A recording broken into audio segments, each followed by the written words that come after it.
Normal military plane نہیں ہوتا، بلکہ یہ ایک high intelligence centre aircraft ہے جو ہزاروں فیٹ کی بلندی سے دشمن کی ہر آواز، ہر سگنل اور ہر ہڈن کمیونیکیشن کو کیپچر کرتا تھا۔ مونیکا ہیڈ سیٹ پہنی ہوئی اسکرینز پر فوکس ہے، ہر سیکنڈ اس کے کانوں میں نئے سگنلز آ رہے ہوتے ہیں، کبھی عراقی کمانڈرز کے آرڈرز تو کبھی ریڈیو کنورزیشن اور کبھی وہ سیکرٹ فریکوینسیز جنہیں دشمن چھپا کر رکھنا چاہتا تھا۔ مونیکا صرف آوازیں نہیں سن رہی تھی، وہ ان سگنلز کو ڈیکوڈ کر رہی تھی، ان کا مطلب سمجھ رہی تھی اور پھر ریئل ٹائم انٹیلیجنس نیچے گراؤنڈ پر فورس تک بھیجی جاتی۔ اس کے پاس بندوق نہیں تھی، لیکن جنگ میں ہونے والی کئی آپریشنز اس انفارمیشن پر ڈیپینڈ کرتی تھی جو مونیکا ہوا میں بیٹھ کر کلیکٹ کر رہی تھی۔ اس کی لگاتار محنت، ڈسپلن اور ہمت کی وجہ سے یہ مشن سکسیسفل ہو گیا۔ اسی پرفارمنس کی وجہ سے اس سے ملا ایئر میڈل، ایک ایسا ایوارڈ جو صرف ان لوگوں کو ملتا ہے جو بہت مشکل حالات میں بھی بہت اچھا کام کریں۔ اس ایوارڈ پر سائن تھا اس وقت کے US پریزیڈنٹ جارج بش کا۔ اس لیٹر پر لکھا تھا، سارجنٹ وٹ نے ڈینجرس حالات میں بھی اپنی ڈیوٹی کو کبھی نہیں چھوڑا اور ایکسٹرا آرڈینری اسکل کا مظاہرہ کیا۔ اس وقت وہ ایک قومی ہیرو تھی، ٹیکساس کا فخر اور ہر سپاہی کے لیے ایک مثال تھی، لیکن مونیکا کے سپنے اس سے بھی زیادہ اونچے تھے۔ نومبر سال 2003 مونیکا وٹ کی زندگی میں ایک اور بڑا موڑ آیا۔ اسے نارمل انٹیلیجنٹ رول سے پروموشن ہو کر اور زیادہ ہائی لیول ٹیم کا حصہ بنا دیا جاتا ہے۔ اس کا ٹرانسفر ہوتا ہے AFOSI جو کہ ہے air force office of special investigations. یہ کوئی روٹین پوسٹنگ نہیں تھی، یہ وہ جگہ تھی جہاں کام صرف سننا یا رپورٹ کرنا نہیں ہوتا، بلکہ اصل دشمن کے اندر تک گھس کر انہیں ایکسپوز کرنا ہوتا ہے۔ یہاں کا مین فوکس ہوتا ہے جاسوسی کو پکڑنا، اپنے ہی سسٹم کے اندر سے خطروں کو پہچاننا ہوتا ہے اور اندر چھپے ہوئے خطروں کو ختم کرنا ہوتا ہے۔ اس لیول تک پہنچنا یہ شو کرتا ہے کہ مونیکا پر کتنا زیادہ بھروسہ کیا جا رہا تھا۔ اسے صرف ایک آفیسر نہیں بلکہ ایک ہائی لیول انٹیلیجنس ایجنٹ سمجھا جا رہا تھا۔ اسے SAP لیول سسٹم تک ایکسس دیا گیا جن تک عام آفیسرز کو قریب آنے کی بھی اجازت نہیں ہوتی۔ ان سسٹمز کے اندر جو انفارمیشن ہوتی تھی وہ صرف ٹاپ سیکرٹ نہیں ہوتی تھی بلکہ اس سے بھی زیادہ سینسٹیو ہوتی تھی۔ یہاں US انٹیلیجنس کے چھپے ہوئے ایجنٹس کی اصلی پہچان ہوتی تھی، ان لوگوں کی لسٹ ہوتی تھی جو ایران اور عراق میں سیکرٹلی کام کر رہے تھے، اور وہ سیویلین ہوتے تھے جو اپنی جان خطرے میں ڈال کر انفارمیشن دیتے تھے۔ یہ سب لوگ خاموشی سے اور پردے کے پیچھے کام کرتے تھے۔ انہی آپریشنز کی وجہ سے US کو پوری انٹیلیجنس جنگ میں زبردست سپورٹ ملتا تھا۔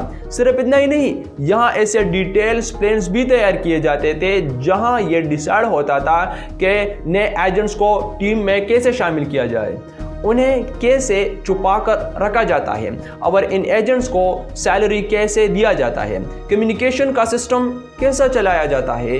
یہ سب مل کر اصل میں پورے انٹیلیجنس سسٹم کو چلانے کا طریقہ ہوتا تھا۔ اسی دوران مونیکا وٹ کو ایک کوڈ نام دیا گیا، دو ویورڈ اسٹارم۔ یہ نام اس کی پوزیشن کو شو کرتا تھا، ایک ایسا ایجنٹ جو سسٹم کے اندر رہتے ہوئے کام کرتی تھی۔ اسٹیج تک پہنچ کر مونیکا صرف ایک نارمل آفیسر نہیں تھی، وہ سسٹم کا ایک بہت ٹرسٹڈ حصہ بن چکی تھی۔ اسٹیٹ نے اس پر پورا بھروسہ کیا تھا۔ اس وقت سال 2000 کے درمیان جب مونیکا وٹ نے تقریباً 10 سال تک US ایئر فورس میں کام کیا، اس دوران وہ ایک عام سی سولجر سے بڑھ کر ایک بہت ٹرسٹڈ انٹیلیجنٹ آفیسر بن چکی تھی، اور اسے بھروسے کی وجہ سے اسے ایسی سیکرٹ انفارمیشن تک ایکسس مل چکی تھی جہاں تک پہنچ کر کسی کے بس کی بات نہیں ہوتی۔ لیکن اس وقت پینٹاگون کے کسی بھی انسان کے ذہن یا خیال خواب میں بھی نہیں آ سکتا تھا کہ یہی عورت آگے چل کے US انٹیلیجنس کی سیکرٹ فائلز کو لیک کر دے گی، اور پھر دھیرے دھیرے کہانی کا رخ بدلنے لگتا ہے۔ سال 2008 کے آس پاس مونیکا نے US ایئر فورس کو چھوڑنے کا فیصلہ کر لیا۔ اب شاید اب یہ سوچ رہے ہوں گے کہ مونیکا کے پاس اتنی پاورفل جاب تھی، اتنا بڑا پوزیشن تھا، تو پھر اس نے سب کچھ چھوڑنے کا فیصلہ کیوں کیا؟ اصل میں یہ فیصلہ اتنا سمپل نہیں تھا۔ باہر سے اس کی زندگی بہت سٹرونگ اور پرفیکٹ لگتی تھی، لیکن اندر ہی اندر مونیکا بہت پریشر میں رہنے لگتی تھی۔ بہت سارے سوالات اس کے ذہن میں آتے تھے کہ کیا ایئر فورس کے بعد میری لائف کیسی ہوگی، فیوچر سیکیور ہوگا یا نہیں، اور کیا اتنی محنت کے بعد مجھے بیٹر لائف سٹائل مل سکتا ہے، اور جب باہر پرائیویٹ کمپنیز زیادہ پیسہ اور زیادہ کمفرٹیبل لائف آفر کرتی ہے تو پھر یونیفارم والی زندگی دھیرے دھیرے پیچھے چھوٹنے لگتی ہے۔ جب مونیکا نے ایئر فورس چھوڑی تو اس کی سکلز اتنی سٹرونگ تھی اور اس کی ایکسپیرینس اتنا ویلیویبل تھا کہ اسے زیادہ انتظار نہیں کرنا پڑا۔ بڑی بڑی ڈیفینس کمپنیز فوراً ہی اسے ہائر کرنے لگی۔ سب سے پہلے بوز ایلن ہیملٹن نے اسے اپنی ٹیم میں شامل کر لیا۔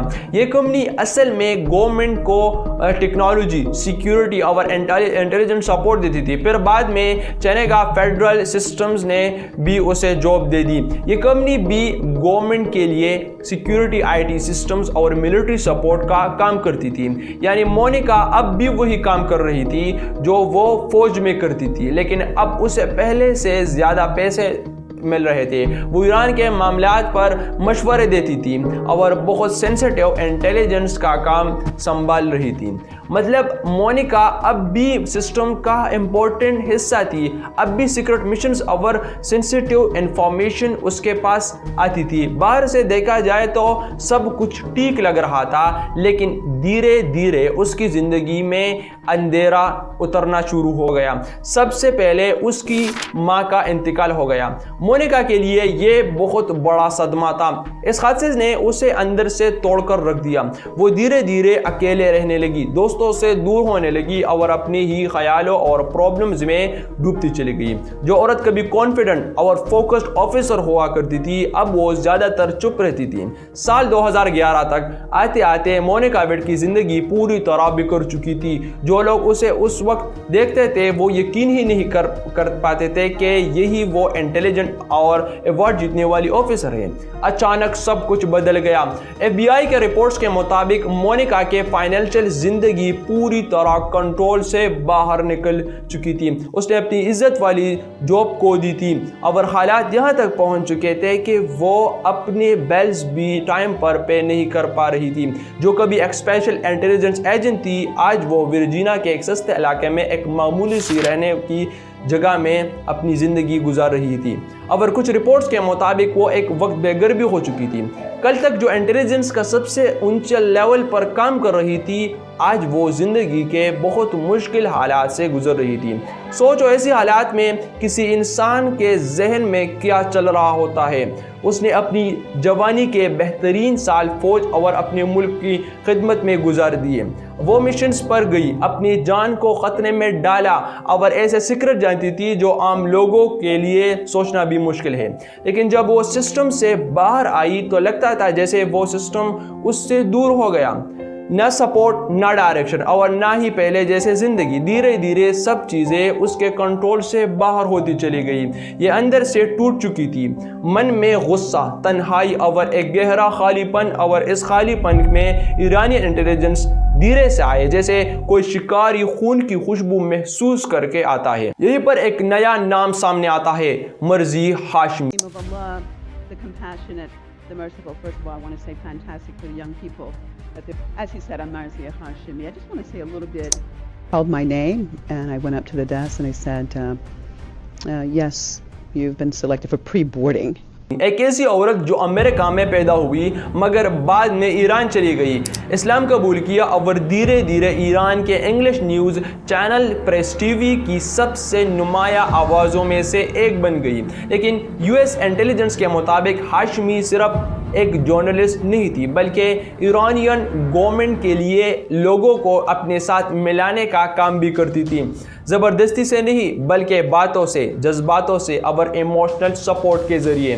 اور مونیکا اس وقت اندر سے ٹوٹ چکی تھی۔ اس نے مونیکا سے رابطہ بنانے کا پرفیکٹ طریقہ ڈھونڈ لیا. اس نے مونیکا کو ایک ایسی چیز دی جو بہت زیادہ اسٹرانگ تھی, یعنی زندگی کا مقصد, کسی بڑی ٹیم کا حصہ ہونے کا احساس. اور ہاشمی نے مونیکا کو یہ تک سمجھانا شروع کر دیا کہ امریکہ ایک برا ملک ہے, اس کی آرمی غلط کام کرتی ہے اور جنگ میں ظلم کرتی ہے, اور اسلام ہی صحیح راستہ ہے جو انصاف اور نجات دیتا ہے. یہ سب کچھ ایک دم نہیں ہوا, نہ کوئی مووی جیسی سیکرٹ میٹنگ ہوئی, نہ کوئی فلمی ڈیل, بس ایک ایموشنلی ویک فارمر آفیسر اور دوسری طرف ایسے لوگ جو دھیرے دھیرے اس کی سوچ بدل رہے تھے. اور مونیکا کو شاید اس وقت تک اندازہ بھی نہیں تھا کہ یہ راستہ اسے امریکہ کا سب سے ڈینجرس انٹیلیجنس کیسز میں سے ایک تک لے جانے والا ہے. مونیکا پہلے ہی ایموشنلی ٹوٹ چکی تھی, اکیلی تھی اور فائنینشلی بہت برے حالات سے گزر رہی تھی, اسی لیے یہ باتیں اس کے لیے ایک سہارا بن گئی. اور اب جب FBI اور پینٹاگون کو کچھ پتہ بھی نہیں ہوتا, ایک اور چیز چپ چاپ بدل رہی ہوتی ہے. ویورڈ اسٹورم کے نام سے پہچانی جانے والی مونیکا وٹ آہستہ آہستہ ایران کے قریب ہوتی جا رہی تھی, اور پھر فروری سال 2012 میں مونیکا ایک ایسا فیصلہ کرتی ہے جو اس کی پوری زندگی کا رخ بدل دیتا ہے. وہ امریکہ چھوڑ کر ایران کے بڑے شہر تہران چلی جاتی ہے. آفیشلی کہا جاتا ہے کہ وہ ایک کانفرنس اٹینڈ کرنے گئی تھی جس کا نام تھا ہولی وودزم, لیکن رپورٹس کے مطابق یہ صرف ایک نارمل کانفرنس نہیں تھا, بلکہ یہ ایک پروپیگنڈا ایونٹ تھا جسے IRGC چلاتا ہے. IRGC ایران کا ملٹری آرگنائزیشن ہے. وہاں لوگوں کو بتایا جاتا ہے کہ امریکہ اور یورپ برے ہے اور ایران ہی صحیح مشن پر چل رہا ہوتا ہے. مونیکا کے لیے یہ سب ایک بہت بڑا چینج تھا. جو عورت کچھ وقت پہلے ورجینیا میں مشکل زندگی گزار رہی تھی, اب ایران میں ایک امپورٹنٹ گیسٹ ہے. وہ ایرانین ٹی وی پر نظر آتی ہے اور لائیو اسلام قبول کرتی ہے. اس کا نیا نام رکھا جاتا ہے فاطمہ زہرا. اس کے بعد مونیکا انٹرویوز دینے شروع کرتی ہے. وہ امریکہ کی ملٹری پر الزام لگاتی ہے, سیکشول ہارشمنٹ کی بات کرتی ہے اور کہتی ہے کہ امریکہ مسلمز کے ساتھ ناانصافی کرتا ہے. لیکن ایران کے لیے مونیکا صرف ایک عام انسان نہیں تھی, ان کے پاس اب ایک trained American counter intelligence expert تھی جو اپنی مرضی سے ان کے سسٹم کا حصہ بن رہی تھی. جب مونیکا امریکہ واپس آئی تو اس نے جارج واشنگٹن یونیورسٹی میں ایڈمیشن لیا, لیکن اب اس کا رویہ پہلے جیسے نہیں تھا. اس نے حجاب پہنا شروع کر دیا. دھیرے دھیرے اس کی سوچ بہت زیادہ سخت ہوتی گئی. کلاس میٹس کے مطابق مونیکا پہلے سے زیادہ غصے والی اور بہت تیز سوچ رکھنے لگی تھی. لیکن سب سے بڑا واقعہ اس وقت ہوا جب مونیکا کلاس میں اپنی ریسرچ پریزنٹیشن دے رہی تھی. جو لوگ وہاں موجود تھے ان کا کہنا تھا کہ یہ نارمل یونیورسٹی پریزنٹیشن نہیں تھی. ایسے لگ رہا تھا جیسے مونیکا ایران کے حق میں بات کر رہی ہے. اس نے کہا کہ ایران ایک امن پسند ملک ہے اور اس کا نیوکلیئر پروگرام صرف اچھے مقصد کے لیے ہے. لیکن جب پروفیسرز نے اس سے مشکل سوالات پوچھنے شروع کیے تو مونیکا کا رویہ اچانک بدل گیا. وہ غصے میں آ گئی. اس کو یہ بالکل پسند نہیں آیا کہ کوئی ایران پر شک کرے. اسی پوائنٹ پر FBI اور انٹیلیجنس ایجنسی کو شک ہونا شروع ہو گیا. انہیں لگا کہ مونیکا نے صرف مذہب نہیں بدلا ہے بلکہ مونیکا دھیرے دھیرے کسی اور کے کنٹرول میں آ چکی ہے. پھر ایک دن FBI ایجنٹ اس کے گھر پہنچ گئے. یہ کوئی نارمل ملاقات نہیں تھی, بہت سیریس وارننگ دی گئی. انہیں سیدھا کہا گیا, دیکھو مونیکا, ہمیں لگتا ہے کہ تم ایرانین انٹیلیجنس تمہیں اپنے لیے استعمال کر رہے ہیں. ابھی رک جاؤ اس سے پہلے کہ بہت دیر ہو جائے. لیکن مونیکا جو خود سالوں تک سیکرٹ آپریشنز کا حصہ رہ چکی تھی, اس نے صرف ہلکا سا مسکرایا اور کہا, میرے پاس سب کنٹرول میں ہے, میں جانتی ہوں کہ میں کیا کر رہی ہوں. اس کو لگا تھا کہ وہ سسٹم سے زیادہ سمجھدار ہے, لیکن ریئلٹی کچھ اور تھی. رپورٹس کے مطابق اسی دوران وہ مرضی ہاشمی نام کی ایرانین میڈیا پرسنالٹی کے کانٹیکٹ میں بھی تھی, اور دھیرے دھیرے اس کا کنیکشن ایران کے نیٹ ورک سے مضبوط ہوتا جا رہا تھا. اس کے بعد اگست سال 2013 میں مونیکا دبئی گئی, جو صرف بزنس کا بہانہ بتایا گیا تھا. لیکن 28 اگست کو اس نے ہاشمی کو ایک چھوٹا ای میل بھیجا. ای میل میں یہ تھا کہ میں سب چھوڑ رہی ہوں اور نکل رہی ہوں, میں گھر جا رہی ہوں. کچھ گھنٹوں بعد پلین تہران میں لینڈ ہوتا ہے۔ اسپیشل ایجنٹ مونیکا وٹ اب آفیشلی اپنی پرانی آئیڈینٹی میں نہیں تھی۔ جب مونیکا کا پلین تہران پہنچا، ایرانین انٹیلیجنس بہت خوش ہوئے کیونکہ انہیں کسی نے فورس نہیں کیا تھا۔ مونیکا اپنی مرضی سے ان کے پاس آ گئی تھی۔ مونیکا کے پاس امریکہ کی انٹیلیجنس سے ریلیٹڈ بہت سی سینسٹیو انفارمیشن تھی۔ ایران نے اس کو فوراً رہنے کے لیے گھر، ٹیکنالوجی اور سیکیورٹی دے دی۔ اس کا پہلا کام خفیہ US ڈیفنس پروگرام کا کوڈ نیم اور اس کی ڈیٹیل شیئر کرنا تھا۔ یہ انفارمیشن US انٹیلیجنس کے لیے بہت سینسٹیو اور نقصان دہ ثابت ہوئی۔ اس کے بعد مونیکا نے اور بھی ایسی انفارمیشن تیار کری اور شیئر کرنی شروع کی جو اسپیسیفک لوگوں اور ان کے آپریشنز کو ٹارگٹ کرتی تھی۔ اصل میں یہ ڈیٹیل سیکرٹ فائل تھی، ان میں US ایجنٹس کے نام تھے جن کے ساتھ وہ پہلے کام کر چکی تھی۔ اس کو ان ایجنٹس کے بارے میں بہت گہری معلومات تھی، جیسے ان کی اصل پہچان، عادتیں، ان کی کمزوریاں اور پرسنل زندگی کے مسائل۔ اسے یہ بھی پتا تھا کہ کون کس مشکل میں ہے، جیسے کوئی شراب پیتا ہے یا کوئی شادی شدہ ہے یا نہیں، یا کوئی فائنینشیل پریشر میں ہو۔ ایسی انفارمیشن کسی بھی انسان کو کنٹرول کرنے یا بلیک میل کرنے کے لیے بہت آسان بن سکتے ہیں۔ ایرانین انٹیلیجنس نے مونیکا کو ایک ایرانین ہیکر گروپ کے ساتھ جوڑ دیا جس کا نام تھا چارمنگ کٹن، جسے پاسپورس بھی کہا جاتا ہے۔ یہ ایک نیا اور خطرناک ڈیجیٹل وار کا سٹارٹ تھا۔ ان کا طریقہ بہت سمپل مگر ڈینجرس تھا۔ مونیکا کو اپنی پرانی یونٹس کے سوشل کانٹیکٹس کا پتہ تھا۔ ہیکرز نے فیک فیس بک پروفائلز بنائے جو بالکل اصل US انٹیلیجنس آفیسرز جیسے لگتے تھے۔ ان میں اصلی فوٹوز اور پرسنل ڈیٹیلز بھی یوز کی گئی۔ جب کسی آفیسر کو لگتا تھا کہ یہ اس کا پرانا دوست ہے تو وہ بنا شک کے فرینڈ ریکویسٹ ایکسیپٹ کر لیتا۔ جب کنیکشن بن جاتا تو ان آفیسرز کو میسیجز بھیجے جاتے جن میں ڈینجرس لنکس یا انفیکٹڈ فائلز ہوتی۔ جیسے ہی کوئی آفیسر ان لنکس پر کلک کرتا، ہیکرز کو اس کے کمپیوٹر اور سیکیور نیٹ ورک کا ایکسس مل جاتا۔ اس طرح مونیکا وٹ ایک ایسے ذریعہ بن گئی جو US انٹیلیجنس کے ہائیلی سیکیور سسٹمز تک رسائی کا راستہ بنا دیتا تھا۔ اس کا نتیجہ بہت زیادہ سیریس تھا۔ بعد میں CIA کے سینئر آفیسر نے کہا کہ مونیکا کے اس قدم کی وجہ سے اسے بہت زیادہ نقصان ہوا ہے۔ اسے سمجھ آتا ہے کہ سچویشن کتنی سینسٹیو تھی۔ رپورٹس کے مطابق CIA اور DIA کے جو ایران کے اندر سیکرٹ انفارمیشن کا نیٹ ورک تھا وہ بہت حد تک خراب ہو گیا۔ جو لوگ سالوں سے ایران کے نیوکلیئر پروگرام کے بارے میں انفارمیشن جمع کر رہے تھے ان کا کام رک گیا۔ کچھ ایجنٹس کو پکڑ لیا گیا اور کچھ کو جلدی سے وہاں سے نکلنا پڑا۔ مونیکا اپنی پہلی ایجنسی میں واپس نہیں گئی اور اس کے جانے کے بعد US انٹیلیجنس ایجنسی کو کافی بڑا نقصان ہوا۔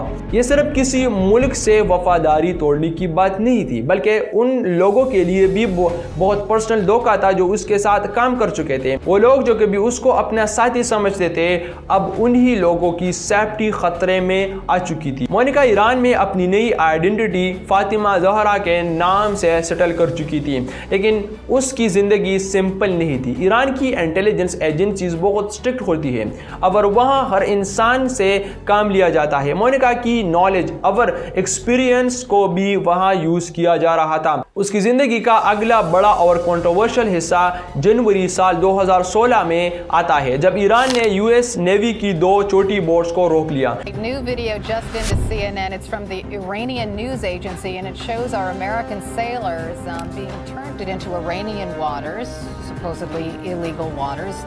From the very beginning, as you know, Carol, administration officials saying that there was nothing hostile about this act, no hostile intentions. 10 American سائلرز کو پکڑ لیا جو غلطی سے ایرانین پانی میں آ گئے تھے۔ دنیا نے وہ ویڈیوز دیکھی جہاں امریکن سائلرز ہاتھ پیچھے رکھ کر بیٹھے ہوئے تھے۔ یہ ایک بہت بڑا انٹرنیشنل انسیڈنٹ بن گیا۔ رپورٹس کے مطابق مونیکا وٹ بھی اس وقت وہاں موجود تھی۔ کہا جاتا ہے کہ وہ ایرانین آفیسرز کی مدد کر رہی تھی سائلر سے سوال جواب کرنے میں، کیونکہ مونیکا کو امریکہ میں ملٹری سسٹم کا ایکسپیرینس تھا۔ اسے پتا تھا کہ کس طرح سوال پوچھے جاتے ہیں اور پریشر کیسے بنایا جاتا ہے۔ جو عورت کبھی US ایئر فورس میں کام کرتی تھی اب وہ ایران کے ساتھ کھڑی تھی۔ مونیکا ایران میں فاطمہ زہرا کے نام سے نئی زندگی جی رہی تھی۔ سال 2019 کے بعد مونیکا فاطمہ زہرا کے نام سے ایران میں IRGC سے کنیکٹڈ سرکل میں رہتی ہے۔ IRGC ایران کی ایک پاورفل ملٹری فورس ہے جو سیکیورٹی اور ایکسٹرنل آپریشنز دیکھتی ہے۔ ایران کے لیے وہ ایک ایسی شخص بن چکی ہے جس کو سنبھال کر رکھا جاتا ہے۔ وہ تب تک امپورٹنٹ ہے جب تک وہ انہیں امریکہ سے جڑی انفارمیشن سمجھنے میں مدد دے سکتی ہے۔ ایکسپرٹس فاطمہ زہرا کو گولڈن کیچ کہتے ہیں، یعنی سونے کا پنجرہ۔ دیکھنے میں تو بہت اچھا لگتا ہے لیکن اصل میں قید ہے۔ مونیکا کی زندگی بہت لمیٹڈ ہے، وہ آسانی سے باہر نہیں جا سکتی، نہ شاپنگ کے لیے نہ ٹریول کے لیے۔ ایران سے باہر نکلتے ہی اس کے پکڑے جانے کا بہت زیادہ خطرہ ہے کیونکہ امریکہ میں اس کا نام FBI کی موسٹ وانٹڈ لسٹ میں ہے۔ اس پر سیریس الزام ہے جیسے سیکرٹ انفارمیشن دینا اور نیشنل سیکیورٹی کو نقصان پہنچانا۔ یہ ایسے کیسز ہوتے ہیں جو وقت کے ساتھ ختم نہیں ہوتے۔ FBI فوراً ایکشن نہیں لیتی بلکہ انتظار کرتی ہے کہ کب کوئی غلطی ہو جائے، جیسے کوئی موقع ملتا ہے وہ ترنت ایکشن لیتی ہے۔ مونیکا نے صرف اپنی زندگی نہیں بدلی بلکہ ایک پورا سسٹم کا بھروسہ بھی توڑ دیا۔ مونیکا وڈ کی کہانی صرف ایک عام جاسوسی سٹوری نہیں ہے، یہ دنیا کا سب سے طاقتور سیکیورٹی سسٹم کے لیے ایک گہرا سبق ہے۔ اکثر ہم سوچتے ہیں کہ راز صرف کوڈز، پاسورڈز اور اسٹرانگ کمپیوٹر سے محفوظ ہوتے ہیں، لیکن مونیکا کے کیس نے یہ ثابت کر دیا کہ سب سے ایڈوانس ٹیکنالوجی بھی انسان کے دماغ کے آگے کمزور ہو سکتی ہے۔ پینٹاگون جیسی انسٹیٹیوشنز اربوں روپے ڈیٹا کو بچانے کے لیے دیتے ہیں، لیکن وہ کسی افسر کے ذہنی حال کو وقت پر نہیں سمجھ سکتے۔ مونیکا وڈ کی سب سے بڑی ٹریجڈی یہ نہیں کہ اس نے دھوکہ دیا، بلکہ یہ ہے کہ یہ دھوکہ پیسوں کی وجہ سے نہیں تھا۔ یہ تنہائی، غصہ اور وہ فیلنگ تھی کہ جس ملک کے لیے اس نے کام کیا اس نے اسے مشکل وقت میں اکیلا چھوڑ دیا۔ ایران کی انٹیلیجنس کو اس کا سسٹم ہیک کرنے کی ضرورت نہیں پڑی، انہوں نے اس کے جذبات اور سوچ کو سمجھ کر اس کی سوچ کو بدل دیا۔ اس کی وفاداری دھیرے دھیرے نفرت میں بدل گئی اور اس کی سکلز ایک ایسے ویپن بن گئی جو اسی کے اپنے لوگوں کے خلاف یوز ہوا۔ آج مونیکا وڈ ایک ایسی زندگی جی رہی ہے جہاں نہ اصل پہچان ہے نہ اصل ملک، صرف ایک دھندلی ہوئی کہانی جو اب ہسٹری کے حصہ بن چکی ہے۔ کیا یہ سب پرسنل پرابلم کا نتیجہ تھا یا پھر ایک بڑی جاسوسی گیم کا حصہ؟ اپنی رائے نیچے کامنٹ سیکشن میں ضرور بتائیں۔ ملتے ہیں نیکسٹ ویڈیو میں، تب تک کے لیے اللہ حافظ۔